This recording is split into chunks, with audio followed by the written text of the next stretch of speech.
Hey guys, real quick video here of the Luxor Ventaway, and had some people asking some comments, have some problems with theirs.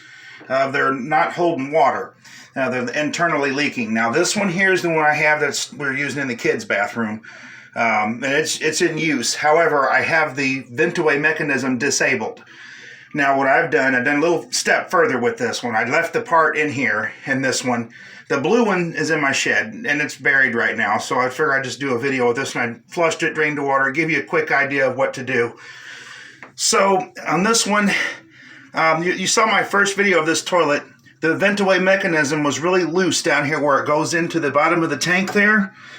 So, there's a nut down here. This one's covered up right now, but there's a nut down there that you can try to tighten. It's a plastic nut. Don't force it. But if it doesn't tighten, or it's as tight as it'll go, there's not going to be anything else you can do with it. Only thing you'll be able to have to do with that is make sure it's all dry, use some alcohol to clean it, dry it real good, and then use some 100% pure silicone, waterproof silicone, and put that all around that seal there, and then let it sit for at least 24 hours with no water in the tank.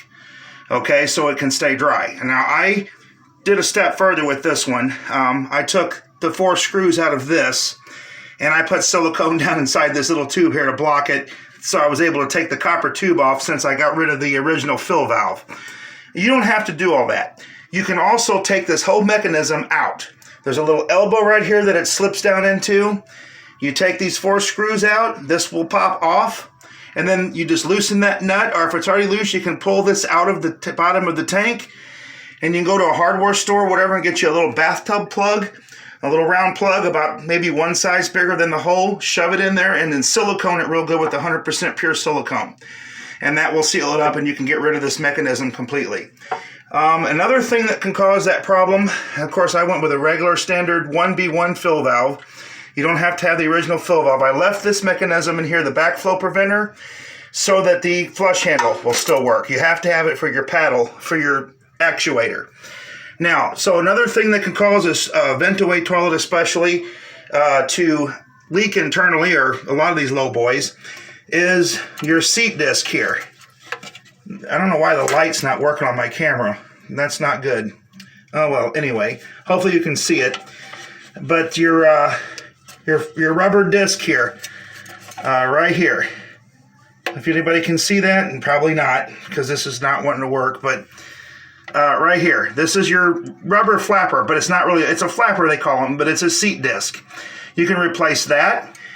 And then one other thing that could happen is your fill tube here. Of course, this is just lovely because you're not going to be able to see it, but down underneath of this, there's 4 screws. So if you take the actuator up, there's 4 screws down inside this thing.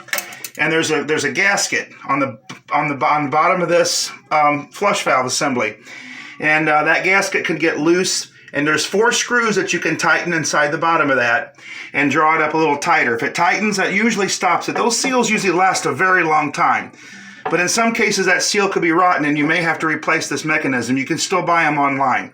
I'm going to try to do one more video of my blue toilet because I got all this stuff out and I can show you better since the camera's not wanting to cooperate.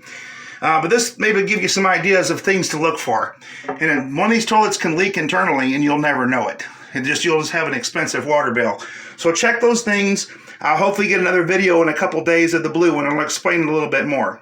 Any more questions or any comments, please leave them in the comments, guys. Thanks for watching.